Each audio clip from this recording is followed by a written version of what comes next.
Wish the perfect wish. Breathing the purest air.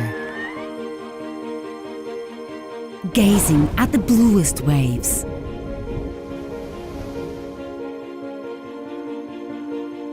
And staring at the brightest sky. Aim at the highest score and have loads of fun along the way. Do it step by step and turn your ride into a journey you will never forget. Imagine taking time for yourself. Go further. Make the most of it. Start something new in a place you feel that's yours from the beginning. Make it your wish for this year.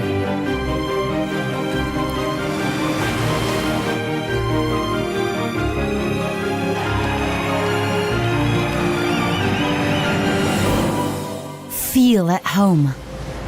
Visit Portugal.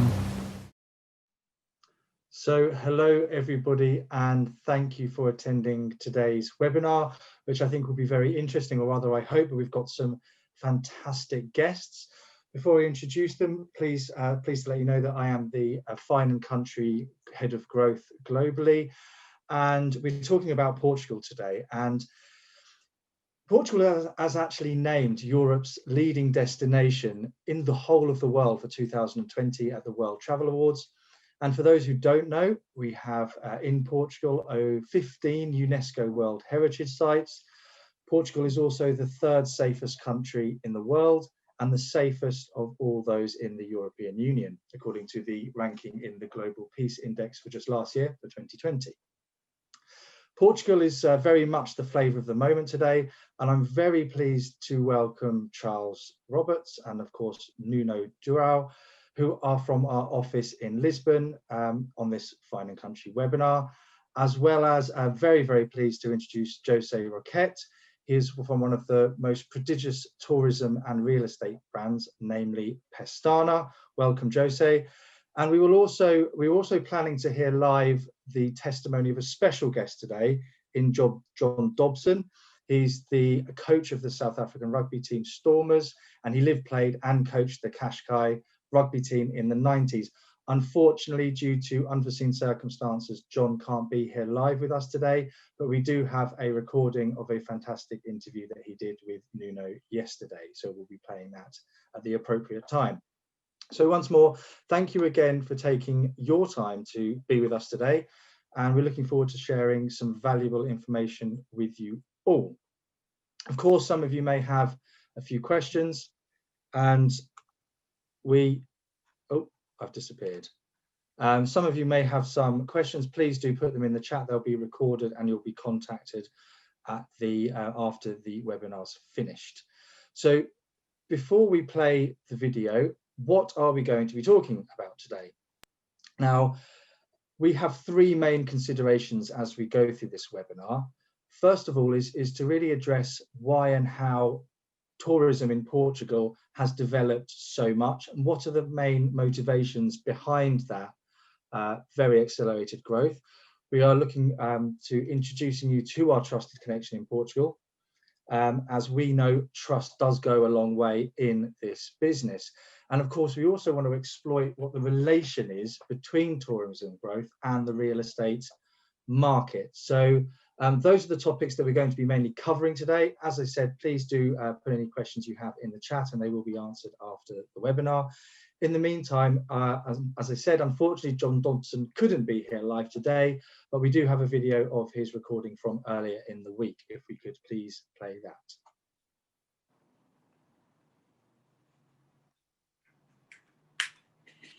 Hi, John.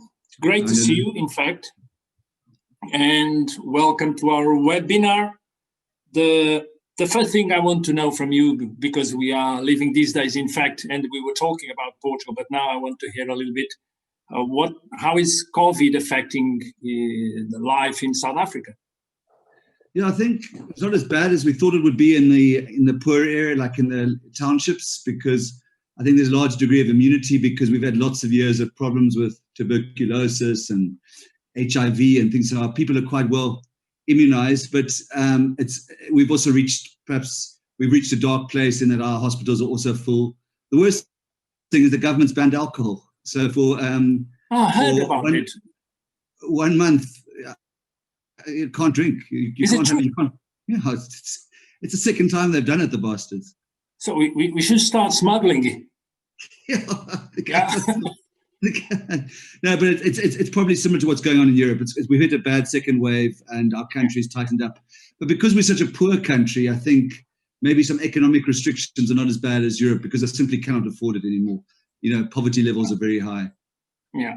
Okay. And you are a rugby man. How is rugby affecting South Africa right now? Because you didn't take part of the Four Nations, didn't you? No, we didn't. Because we hadn't prepared. Our competitors there, Australia, New Zealand, they have very, very light COVID situation. I mean, they had spectators in their stadiums in April. We're actually playing a semi-final of the South African Championship this Saturday. Yeah. We're playing against the Sharks from Durban. So they've allowed professional sport. I'm not when sure you say you, is Stormers? Yeah, Stormers against the Sharks. God, that's the final? The semi-final. Semi-final. So you're nervous? Yeah. Will you win? I can't drink. And yeah, we're playing at home. We're playing at DHL at Newlands. So we've got a good chance. We finished second on the log, so we play a home semi-final. But it's crazy because it's an empty stadium. So normally this would be 50,000 people, absolutely full, and they literally, I think they allow 78 people in the ground. So it's absolutely crazy. It feels like a practice, isn't it? That's exactly what you are. I mean, you play rugby. And you feel like you're training, and then suddenly the referee calls you to start fighting. It's completely crazy. It's terrible. I'm in the stadium, and I'm meant to be in the coach's technical area. I go for a walk. So I go into the ladies' toilet because I get so nervous. I walk down the old canteen, and there's nobody there. It's fantastic. I go for a walk. God. Okay, listen, as we are talking here about Portugal and you had that experience, I never asked you this question, which is, before you came to Portugal, did you have an image of Portugal or not? Yeah, we sort of thought it was, I don't want to be rude to either South Africa or Portugal, but we had a perception it was like the Africa of Europe, if you know what I mean. We thought it was... Yeah. And I think some guy, we thought it was really perhaps the most, with respect, the most backward. That's just perception from the bottom of Africa. We next to Mozambique and just below Angola, and we thought that was, it was a good bridging country for the rest of Europe. A foothold in Africa. But that was the perception, that it was pretty backward with respect. I mean, nothing is as bad as us, but obviously I was completely wrong on that. Yeah, and so what did you feel about Cascais? I'm lucky enough. Safeness. Well, that's amazing. So I'm lucky enough to live in Cape Town, which you can't open a magazine like Condé Nast without people saying how wonderful Cape Town is, and it's a beautiful, beautiful city. It's a world-recognized city. But if I had to live or be somewhere else in the world, it would be Cascais, because it's almost like Cape Town with a lot more safety and a lot less poverty and a lot more advanced. You know what I mean? So it's got the sea natural beauty of Cascais, but obviously a lifestyle that we will struggle to attain in South Africa. In South Africa, we have to attain that lifestyle by spending money, in terms of whether that's security or transport. We haven't got those systems like you've got there. Yeah. I mean, I was blown away by Cascais. If I could live anywhere in the world, it would be Cascais. I agree with you, because I never lived in Cape Town, but in my mind, if I need to live somewhere else from Cascais, is Cape Town, because I really enjoyed when we went there. So, I think those. So, is weather similar to Cape Town or not? Or is it more cold here? No, I think the weather's very similar. We get hot summers, perhaps not as hot as yours. I know yours get very hot. Yeah. And maybe but very similar, rains in winter, not like the rest of South Africa. What I liked about Cascais, which is similar to Cape Town, which I don't think you get in Europe, is the freedom of movement. So in Cape Town, we drive our car to the beach. We get in our car and we drive it up to the mountain, or whatever the story, when we go to the next town, or we go to Stellenbosch. It's exactly the same in Cascais, where you can't do that generally in Europe, in a place that's by the sea. You got. I mean, I don't know if that's Ginshu behind you or not, but that's like a South African beach. The size of it and everything like that. So, it's a beautiful, beautiful place, Cascais, and because you've also got that sense of, you've got that coastal lifestyle, that lifestyle that we love here, the freedom that we've got here. But also, if you go into the centre of Cascais, it does feel like old Europe, with the cobbled streets and the smaller. That's a perfect mix there. Yeah. And when you were here, do you remember going a lot to Lisbon, or Lisbon was like the capital somewhere else? Yeah. Our friend, Mr. Willard Gomes used to say that Cascais was the capital, and but yeah. No, listen, we went to Lisbon a lot late at night, didn't we? In the daytime, so we don't remember that. on the Marginal with some crazy driving, but those were the days. But no, you went to Lisbon once to tick off the St. George and to see all the beautiful, the Barra Alta and everything. But we spent all my time in Cascais. You wouldn't want to leave Cascais. That's the thing. Yeah. Yes. Okay, John, just entering more or less the theme of this webinar. So we are getting a lot of South Africans that really love South Africa. They don't want to move from South Africa, but they are using Portugal as a plan B, like using the residency permits, etc. Do you think Portugal is a good idea for that kind of decision, which is to have a place for Europe from here? And the relation with South Africa, of course. Yeah, I mean, that's something, I talked about with a colleague of yours a couple of years ago, and I never followed up because life moved on. But even personally, it's something I would like to consider because, you won't get that lifestyle and that beauty anywhere else in Europe in a country that is, if I know South Africans, I'm a South African. And I know a South African couldn't go into Paris, for example, or struggles in London, for example, for obvious reasons. There's no space, you can't move, you've got to go underground to go on a train all the time and things like that. So for South Africans, it's about, if you're going to go to Europe, and with with the lifestyle, with the spending power, we haven't got great spending power in South African currency, but that's Portugal in established Europe, if you like, rather than the EU. Yeah. You won't get better than that. So, I mean, even something, I live a reasonably privileged life in Cape Town, and it's great fun.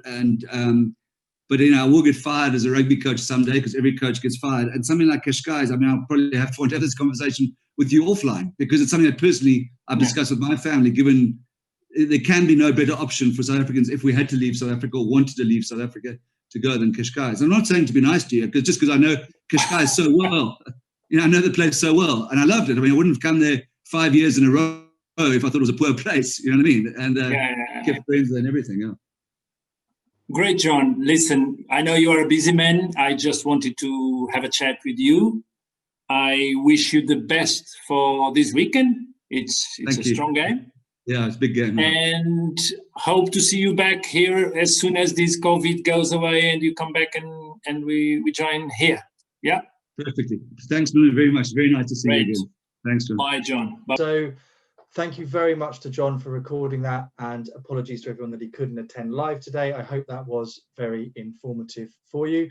Now, in normal times, we'd have a quick coffee break at this point. What we'll do today, before we go on to talking about the next stage of this webinar, we've got a short video to play. So if anyone needs a comfort break, it'll be about 3 minutes, and we'll be back in that time when the video stops playing.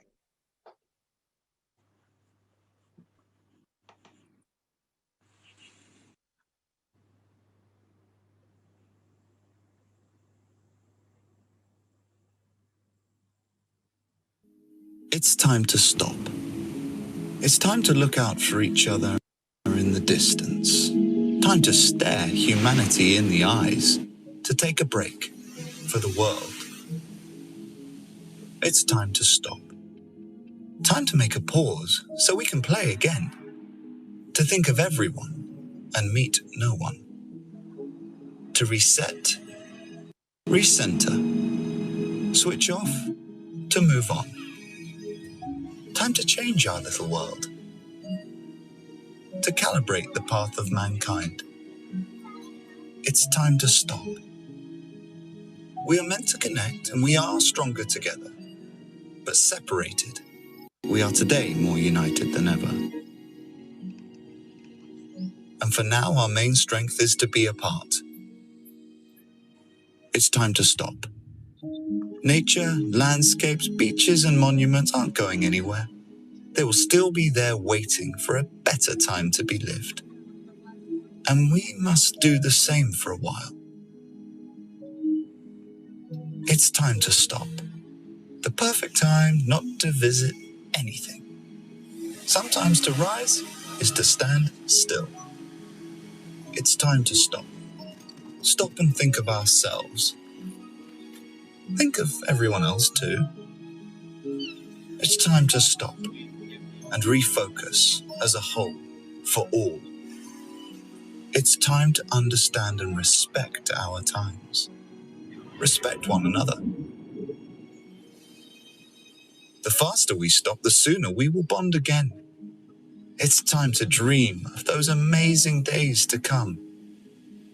For when those days arrive, we will say again.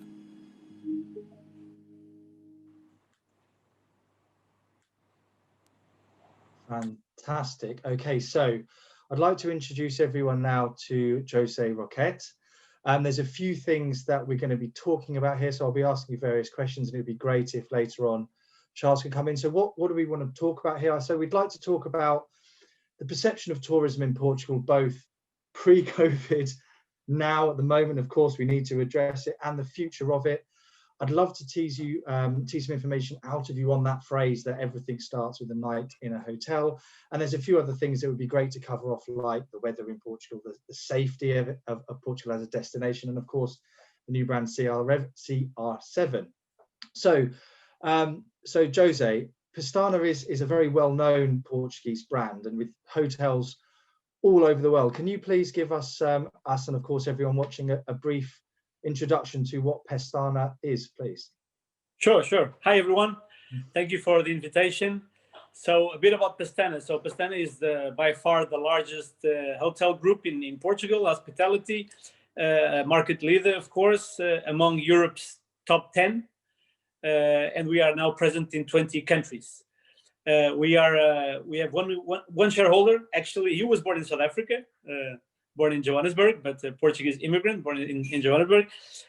We have a very solid and diversified group with presence, of course, in hotels, which is our main business, but also in real estate, very active, and then golf and casinos and other services. We have 50 years of history, so we've gone through 3, 4, 5 major crises like this one, and I think we are ready for the next 2.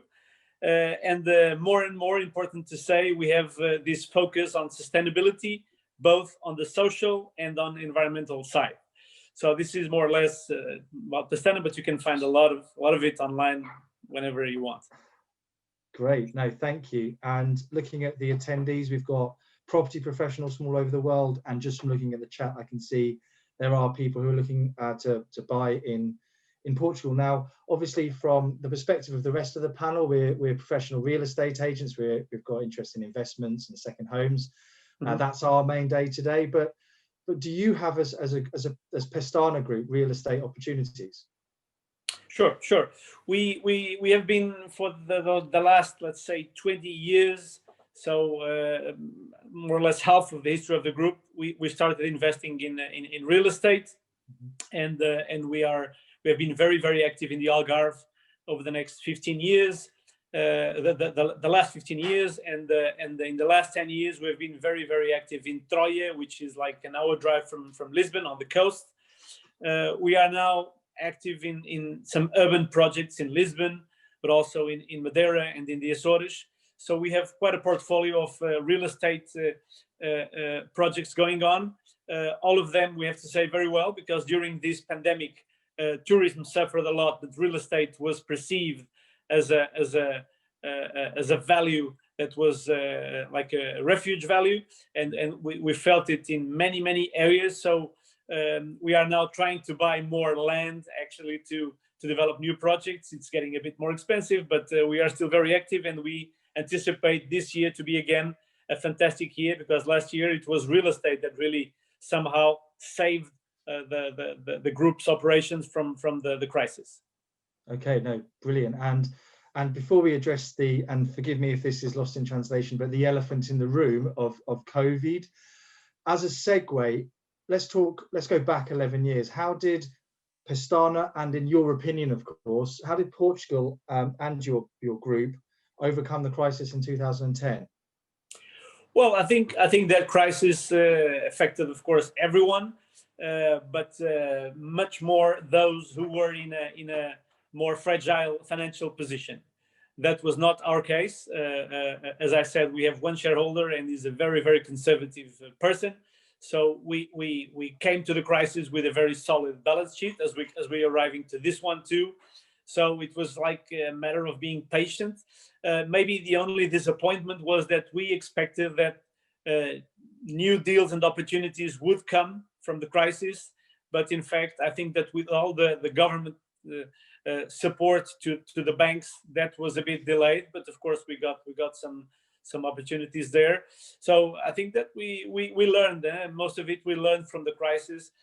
We know now that there will always be one every 5 years, maybe less. It can be a pandemic or it can be a financial crisis.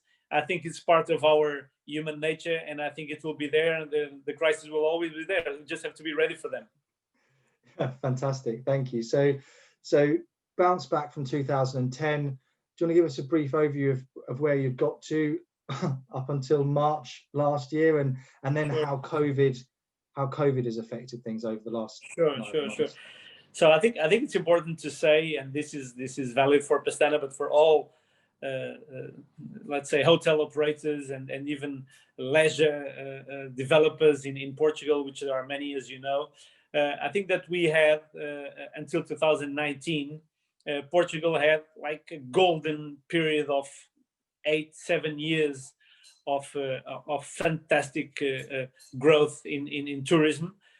So I'm sure that all the major groups, of course, accumulated very relevant reserves during those years.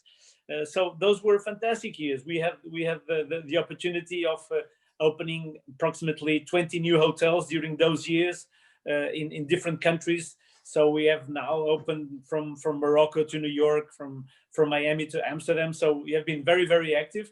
And we are 100% confident that tourism will come back, because not only to Portugal, generally speaking, it will come back because people need that. Maybe business traveling will be slightly changed or even dramatically changed. We don't know yet. But the leisure will be there. The demand for the leisure will be there more and more. We now feel that people are anxious to travel for leisure. And regarding specifically Portugal, I think that although we are now facing a major lockdown, as many other countries in Europe, of course, it is clear that the fundamentals of that success are still here. So we, as you well said, we are the safest country in Europe. We have, with Spain, probably the best climate in Europe. I think we have a fantastic value for money relationship compared to all the other European countries, and we have a delicious food and wine. So I think the fundamentals are here. I think one of the successes of Portugal sometimes, and I think sometimes it's easier for a foreigner to see. I lived abroad many years, so when I came back, I felt it. I felt it very, very clearly. Is that within a very small territory, you have a fantastic diversity of options, from history to nature, and that's all about 2-3 hours drive at the maximum. So I think that's one of the reasons for Portugal to be so successful, along with the security and safety that you mentioned, and the friendliness. I mean, I always say that Portuguese history is all about trading with everybody in the world. So with all cultures, with all races and cultures and people from all over the world. So that's our nature, and we have been open to the foreigners from all over the world for the last 5 centuries, and that will continue. So I think that this sense of hospitality is something that is very, very strong in Portugal, and will, of course, continue. No, thanks. And actually, it was in the British news this morning from a UK perspective that there's been a sudden spike in holiday bookings for early next year and later this year, and how interesting. It's predominantly the over 60s. As they're getting the vaccine, they're getting a bit more confident. They're That's right. fed up. I mean, I'm sure your climate's lovely where I am. It's still raining and very cold, and we had snow at the weekend. I can personally testify that, having spent nearly 9 months with 2 young children and not left the house, I'm ready for a holiday, and I would quite happily move somewhere with a better climate. Are you seeing any beginnings of an uptake in future bookings across the group? Yes, we are, but until this moment, only for the second half of the year. So yeah, we are anticipating that if everything goes well, it's going too slow now in terms of the vaccination in Europe, as everybody knows. But I think that's only the start. It's normal that we start slowly. So if everything goes well, summer will be the recovery, let's say. So we are already feeling that in terms of reservations. We had, of course, the hope that it was only the first 3 months of this year that would be slow. Now we feel that maybe the next 3 months will also be slow, but definitely the second half of the year looks promising, and we are very optimistic, because I think that people are anxious, as you say, to travel, and as soon as they feel a bit more confident, I think it's all about overcoming fear now. I think that with the vaccine, people will overcome fear, and the second challenge after overcoming fear will be having a bit more airplanes in the air, because at this stage, as you all know, the airline industry was tremendously affected. Those were unprecedented, turbulent times, and I think that's one of the major challenges that the hotel industry will face, and Portugal, of course, being affected by that, like all countries. No, thank you, and I'm sure Charles will have an opinion on that when he comes in a minute. But before we open it up a little bit more, I do want to ask you, only because, you know, you say the name Cristiano Ronaldo, everyone pricks their ears up, and his brand CR7. I know that CR7 and Pestana are related in some way. Could you explain that and how that relationship works? Sure. So at a certain point, like a few years ago, more or less 5 years ago, we felt the need to launch a new brand in our hotel division, because we had the classical historical hotels, we had the posadas, which are small, also historical hotels, and then we had the 4-star resorts, and we felt the need to develop a lifestyle brand. So that was something that we had on our mind, and we had plans for that. And then we thought of, and then Cristiano was playing in Madrid then, and we were developing, and we are still developing some hotels in Madrid, and we thought of joint venturing with him for that specific hotel. And from there grew the idea of developing a co-branding thing, which would be very suitable for the lifestyle market segment, because, as you all know, Cristiano has millions of followers in the social media world, and that's more and more relevant in our industry.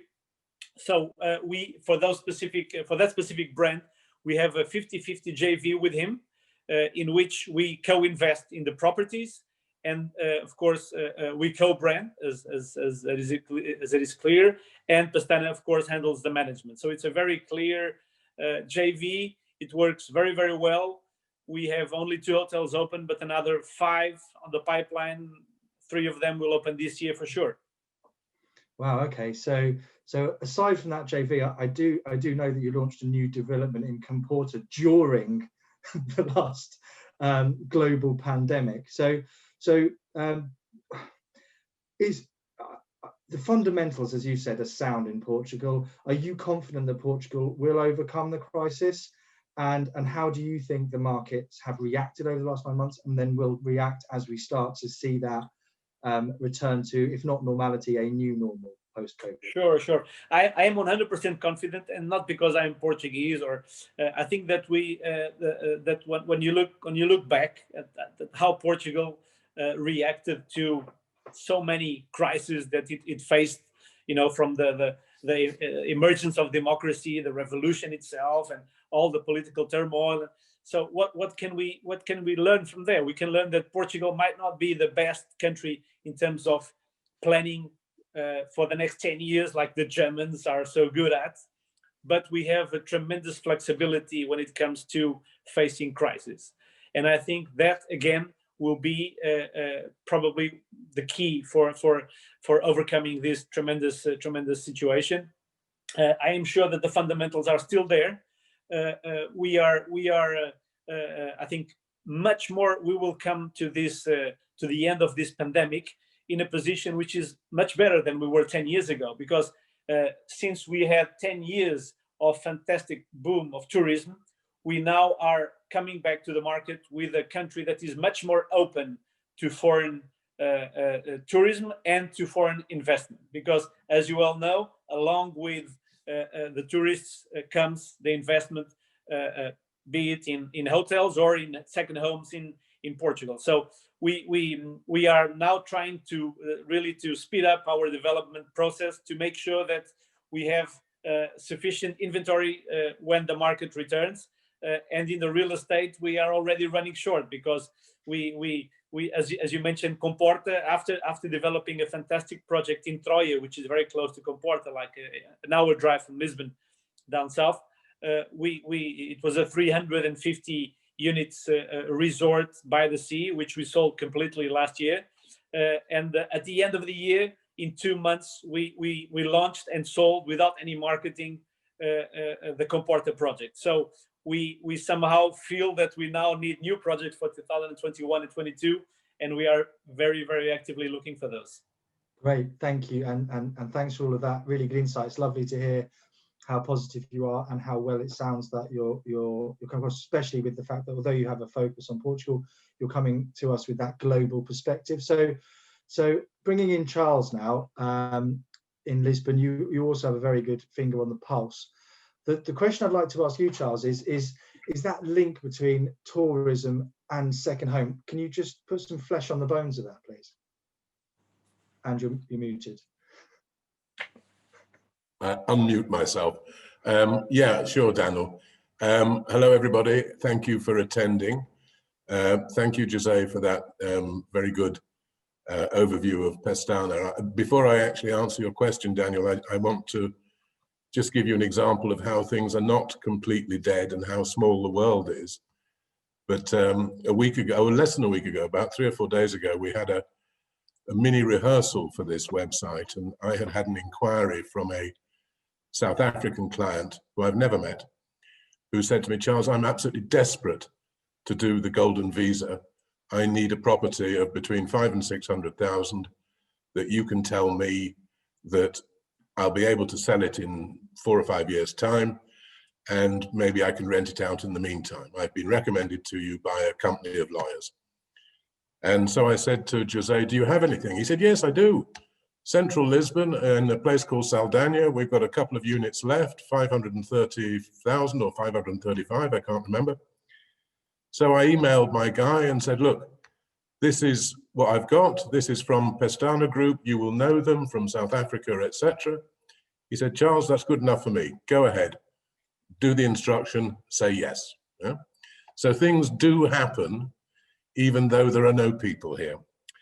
But to specifically answer your question about what's the connection between tourism and a second home or a first home or a holiday home, the journey has to start somewhere, and it mostly starts in a hotel, on a holiday visit or a business visit, which in some cases leads people to fall in love with Portugal and fall in love with a specific area of Portugal in particular. And step 2 from that is that might be 1 visit, it might be 10 visits, it might be having holidayed in Pestana Hotel or other hotel for a number of years. And step 2 is to consider what you're looking to buy. Well, that also involves staying in a hotel, because when you come over here, you're coming over to look at properties. You don't own a property yet, so you are still staying in a hotel. You are still a tourist, yeah? And so when you're looking, if you're staying in a hotel that is, for example, of a large chain like Pestana, CR7, the Posadas, which they own, which are the old, for those who aren't familiar with that concept, that is the equivalent in Spain of the paradors, which are mostly old historic castles, etc. You'll know that there is a hotel relatively near to where you're looking for that piece of real estate in which you can stay whilst you look for your property, yeah? And the link doesn't stop there, because once you own the property here in Portugal, you'll want to explore the country from your home in Lisbon, Cascais, Estoril, Algarve, etc. So you still need a hotel when you go up to visit the Douro Valley, which you can see behind me, yeah, you'll still need a hotel. So that once you own a property, the link with the tourism or hotel doesn't actually stop. It carries on. So basically, it can be a virtuous circle and a win-win situation for both us as real estate agents and for José as the chief of one of the hotel chains. No, Does that make sense to you, Daniel? it does make sense, and as you just evidenced, there is that direct link from the first meeting we had last week between you and José, that you've sorted out a property purchase from somebody from the other side of the world. It is fantastic. So obviously we heard José's perception of the return to growth after the 2010 crisis, and then through to the COVID crisis. What was your take from a property specific perspective, Charles? In relation to COVID? Yeah, well, to talk about like José did about the return, the growth and the bounce back from the crisis in 2010, and where Portugal had got to by the time we went into COVID, and then of course we'll come on to predictions after that. Okay, well, I mean, I think I'd have to frame that by saying that our company primarily deals with foreigners buying a property in Portugal, from the middle to the upper end of the market. Yeah? So it's in that respect that I would give you our experience and history of the past 10 years, which basically starts with, well, a bit beyond the crash of 2008, which basically had its effects through to really the beginning of 2013. And all of our traditional clients of people who were considering buying a holiday home, a second home, or a first home in Portugal disappeared off the map totally with the banking crisis, because the requirement to own a second home, holiday home, etc., drops way down the priority list when the world is in a financial mess. Yeah? And I think it's important to say also that we cover what we call central and northern Portugal. So most of our business is done in Lisbon, Cascais, Estoril, which are often referred to as the Riviera of Lisbon, Sintra. The north of Portugal we cover through an office in Porto, and we have representation down where José was talking about Troia and Comporta, which are beautiful, beautiful areas, one hour south of Lisbon, with hundreds of miles of basically virgin beaches. Yeah, but it wouldn't be an exaggeration to say that 10 years ago there was almost zero market. But gradually things have changed, partly due to schemes that the Portuguese government has introduced to kickstart the economy, the construction industry, and the sale of properties. And these included also dramatic changes to the rent laws, making it possible to relocate tenants, paying peppercorn rents in old buildings, and allowed developers to purchase those, renovate them, in many cases having to retain the facades, but creating inside 21st century apartments for sale. Yeah? The effects of that are there for all to see. Whoever visits Lisbon or central Porto, go to the historic areas of Lisbon and you will see the dramatic, superb effect that has had. Yeah? Also, another important factor was the growth of companies such as Airbnb, Booking.com, HomeAway, etc. Suddenly, it became possible for somebody to create an income fairly easily from a property that they'd bought. They weren't looking to make a profit, they're just looking to wash its face.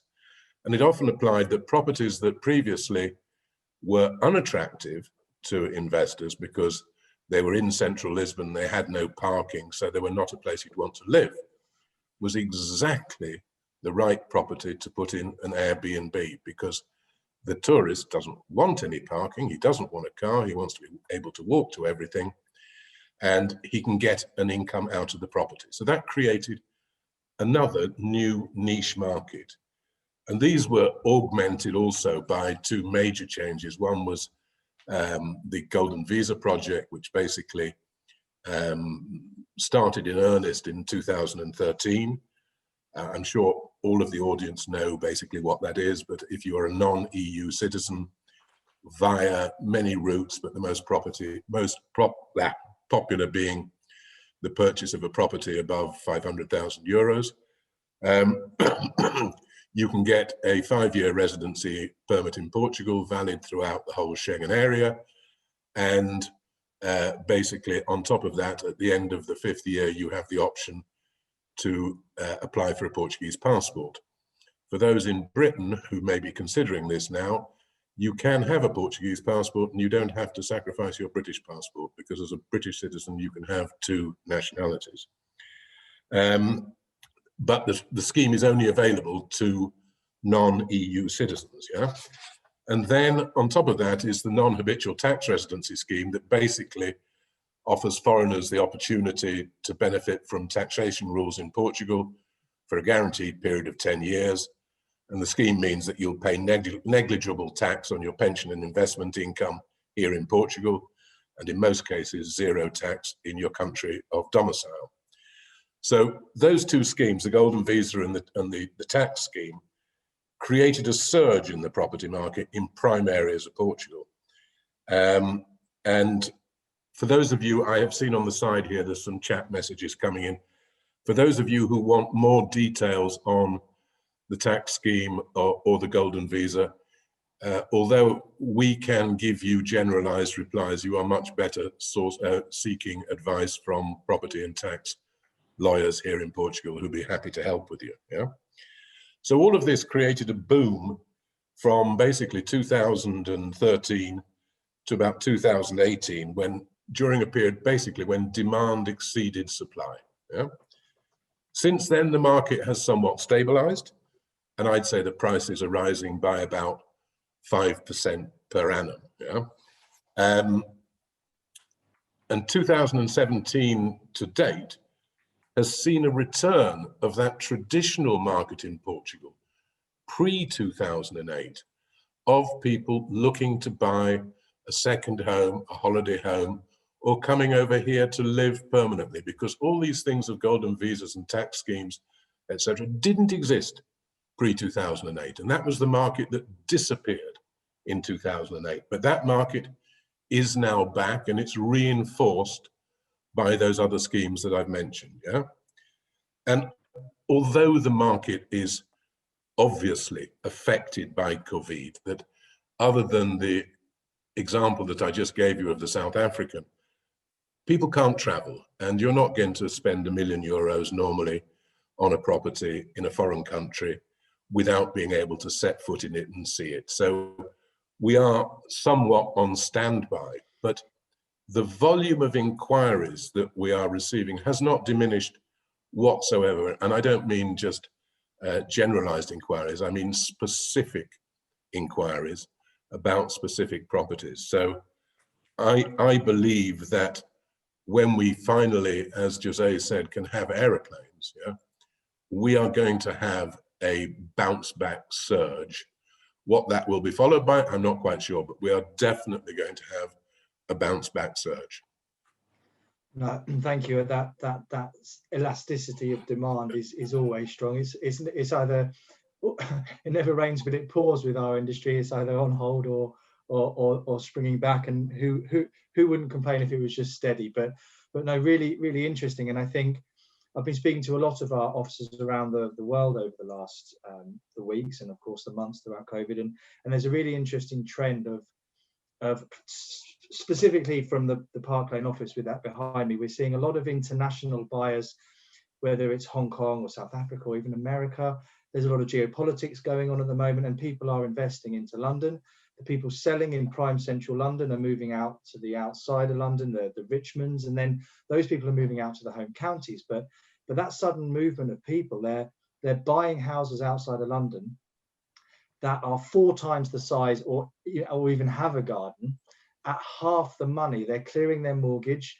They're buying a house much, much bigger than they've moved out from. And now they're looking at that money can go towards a holiday home, and then it's going back out internationally with the rest of it. So I know that we're seeing that, and I'm expecting a big surge, particularly from the London offices, of referrals out to the other fine and country offices around the world, particularly the highly touristic and like you, Charles, holiday destination, second home destination kind of places. So José, can I add something? Yeah. Of course, yeah. We had a brief end to lockdown in the middle of this year, yeah? And during that time, our Comporter office had a boom. And Comporter, for those of you who haven't been there, as I described earlier, it's very beautiful, but it's all open space, highly restricted construction densities. So you might buy a farm of some acres and you'll only be able to put up a small house. But there was a boom of people who said, okay, if this is going to come back, I want to be able to go somewhere with space, privacy, beauty, etc. And that is what's happened. And that is what's going to happen again after lockdown. It became and has become very difficult to sell a property in Lisbon that doesn't have a terrace, since COVID. And developers are taking this on board. The other thing is you need to provide a little bit of space in that apartment so somebody can set up their home office computer. The client is much more sophisticated than he was a decade ago. He knows what he's looking for. He's not going to be bamboozled into buying something that he doesn't want. So COVID has taught us some lessons as well, yeah. But you know, we are positive that things will come back, yeah, and that Portugal has a very good future in that respect in terms of Europe. No, fantastic, thank you. And one last prediction for you before I go over to José. Percentage chance of alcohol purchase being banned in Portugal at any time in the future? 0. There we go. Okay, so look, José, if I'd have asked any of the panel or anyone in the world to give me a prediction 1 year ago, they would have been very wrong. So I am quite happy to give you a slightly softer question. I won't hold you to any predictions, but what is your gut feeling with the feelers that you have out around the world? What do you see going forward into the rest of this year and into early 2022? Sure. So I think that definitely this year will be a recovery year. Mm-hmm. We hope that it would be starting in the spring. It might start in summer. I think that the last information that we got from the European Union, who was managing for all the countries in Europe the vaccination deliveries and schedule and planning, the last, let's say, the worst scenario would be to have all the population vaccinated before, let's say, until the end of summer. So that would mean September. So this being said, I'm definitely convinced that if we get to April, May, and we have, let's say, the large proportion of the risk groups vaccinated, I think that the fear factor will be behind us. So what we are anticipating is this year to be the recovery year, and definitely to reach 2019 levels between 2022 and 2023. Some areas might go slower, others will definitely go faster. But I think that it will be a crisis that will be easier to overcome in a way, because you have a banking system that has not been affected. The last crisis was tremendously dramatic regarding that. You have governments, worldwide governments, focused on the recovery. As you well remember, the last crisis, you had big discussions around the world with different views on the crisis. Now you have a total alignment and a total focus on the crisis. So I think that when it comes, it will be fast. So that's why we are very positive. No, thank you. And And just before we go to, I'll call it closing statements, if you like, does anyone else have anything, Nuno or Charles, do you have anything else you want to throw out there before we go to closing statements? I've really enjoyed the conversation so far. Well, were you going to ask me that question about the main reasons for Absolutely looking at Portugal? That's the closing statement. So okay, I've got nothing to add until the closing statement. So okay, this is the closing statement. So for Jose, yes, why Portugal, and why Pestana if you're looking as a holiday destination? Sure. Well, I think the reason for Portugal to be on the top priority of a tourist or an investor is basically because we hold, as I said before, an offer of value for money, which is very, very difficult to find in Europe. I think it's impossible to find in Europe such a value for money offer as we have in Portugal. Besides from all the reasons that you already mentioned of security, which is very relevant, and that I'm sure that more and more relevant. I think that that value for money thing is tremendous, and the stability. I think it's very, very important that the real estate investor understands that Portugal is a very stable country, politically, economically, and a very friendly one. Again, I insist on this capacity of the Portuguese hospitality to be so natural when it comes to open the doors to different cultures and different religions and different colors and whatever. We don't care about the difference here in this country. We are very open to foreigners country, and I think that for sure will make a difference when the recovery comes. Brilliant. And I'll give you one more opportunity. You're selling Portugal brilliantly, but if I'm coming over, why a Pestana hotel? Well, because I think once that you consider Portugal, it's very difficult to stay away from Pestana hotels, because we have so many. I mean, if you choose Lisbon, we have like 3 or 4 different options.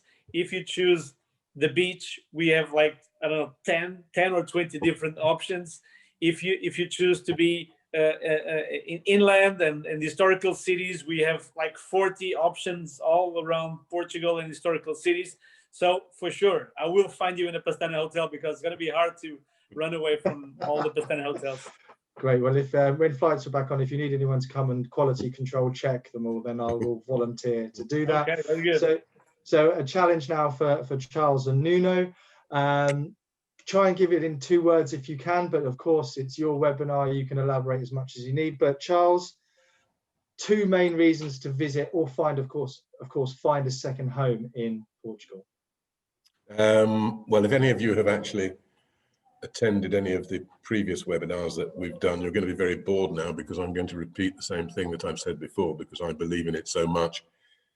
And I'd also just like to reinforce what José said about Portugal accepting or not discriminating in terms of race, creed, colour. Portugal doesn't care who you are either, if you're famous or not famous. And they've tolerated me for 35 years, so that must be a good example. But I find one of the joys of Portugal, specifically the areas that our business is focused on, which is mid-central Portugal and northern Portugal, is that you don't get these sort of, I hesitate to use the word, but like ghettos of one nationality foreigners that take over a specific area of any country. It's really lots of different nationalities that we deal with and that we see here in Lisbon, Porto, Cascais, Estoril, Sintra, Comporta. But not only in terms of nationalities, but in terms of cuisine, in terms of culture, in terms of leisure facilities. You'll also find within that and José would be able to reinforce it, the language skills here in terms of specifically English and lesser French are absolutely superb, right the way down the social scale. So whilst you might come here and wish to learn Portuguese, it will not be a problem to you if you do not succeed very well in that intention. Yeah. Also, you will see that Lisbon and Porto have basically become two of the wonders of the world. You look at practically any travel magazine or monocle or whatever, and Portugal and Lisbon and Porto are really promoted as being something very, very worthwhile visiting, that they are value for money. This has all, of course, been enhanced by budget flights. Without budget flights and regular flights, certainly within Europe, that bring your market here, it's not only people from the lower income scales that travel on budget flights. Wealthy people also do, and the children of wealthy people specifically do. And we are also now opened up to areas that, in terms of flights, that we were not open to at all before. You can now fly here directly from Sydney. You drop down in Dubai and you carry on, yeah? That was not an option before. You can fly direct to Abu Dhabi, South Africa, South and North America, which opens up all sorts of markets, not only for José's hotel business, but for our real estate business as well, because you must be able to travel to the destination when you're going to, where you're going to own the property. People don't like to get off the aeroplane and travel hours and hours and hours to go and visit their property. The other thing, the second thing, the last thing I'm going to say is basically the weather. Yeah, we have 270 days of sunshine each year. I always say we have 3 seasons here. We don't have a winter. We have a spring, a summer, and a very long autumn, and then another spring. And I'll never forget talking to a Danish friend of mine who lived with his family in Cascais for over 10 years, and then returned to live in Copenhagen. And I remember asking him a year or so ago what he and his family missed most about Portugal. And his reply was the light, as simple as that. And I live here, and I have done so for 35 years, and I've never considered that a factor. But I realize I would miss it dearly if I were returned to the dark and dank climate of Yorkshire. So the light that we have here is something very, very special. And I can tell you that when you wake up in the morning and you see the sun shining, you start your day with a whole different mental attitude than you do if it's dark and dank. That's me done. Brilliant. That was great, Charles. Thank you. You've depressed me, but I'm still over here. Thanks for that. But last person really then is Nuno. No pressure. You've got to outdo José and Charles on why, why. Just give us 2 reasons if you can. Why should you come to Portugal, particularly for a second home? Yeah, thanks, Daniel.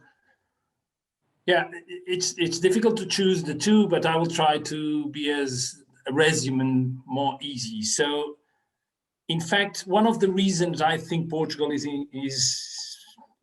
a good destination is because in Portugal is easy. To be honest, everything here is easy. So we don't have surprises. It's not violent. It's very safe.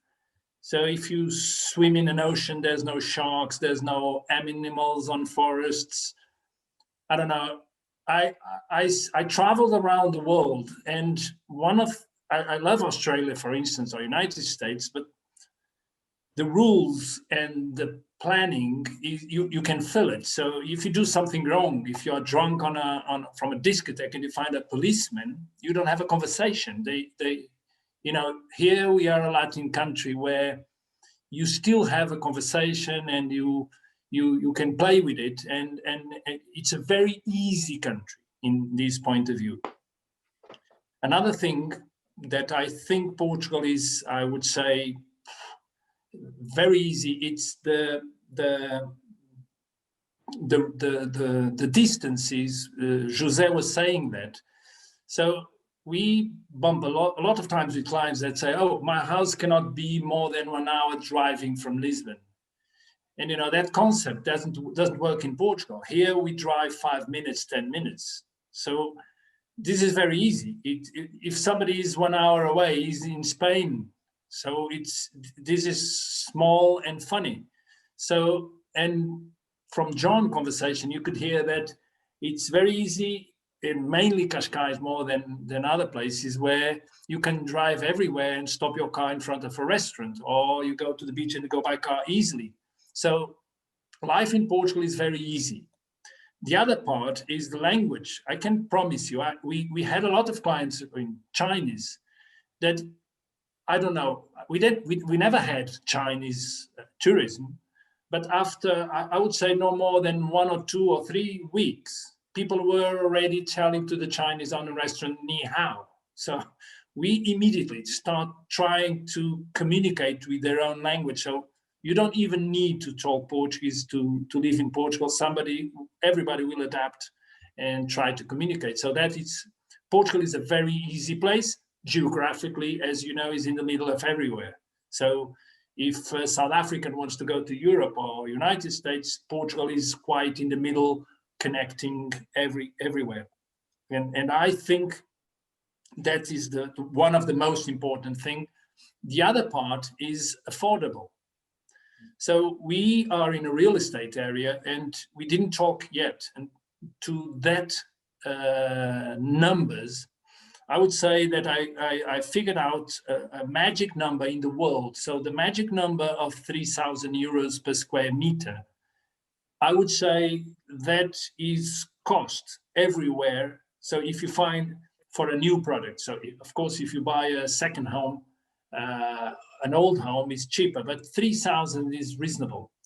So around the world, if you check from Monaco at, I don't know, in a prime location, 200,000 euros per square meter, or if you go to London and you have on a prime location 65,000 euros per square meter, or in Paris you can get 35,000 euros per square meter. In Portugal, in prime with sea view, you are at 10,000 euros per square meter. Okay, right now between 10, 12. So we still have a way up to grow in prices. So it's a good investment. And in fact, we are attracting a lot of international people.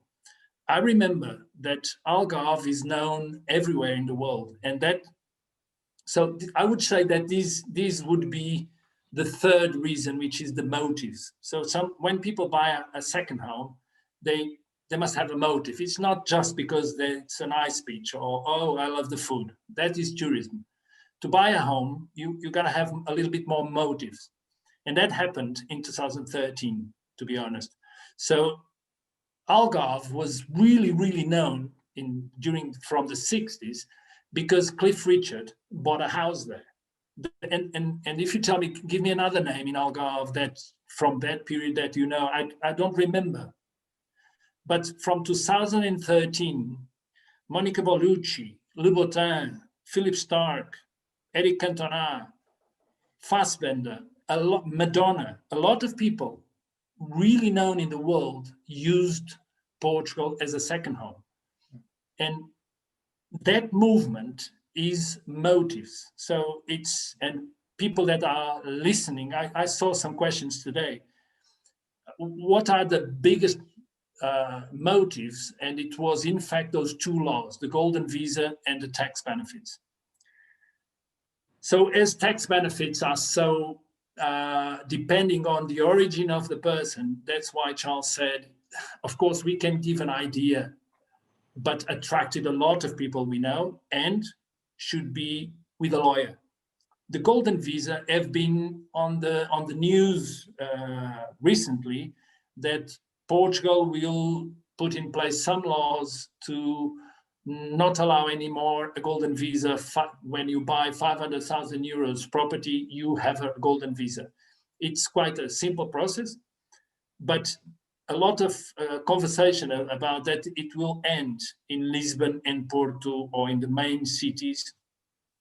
In fact, the law will be done and will be published and start in July this year with a transitory of the entire 2022, meaning that all clients that still think in a plan B of life this doesn't mean that you need to leave your country. It means that you have a place in Europe and a residency wherever you want to use it.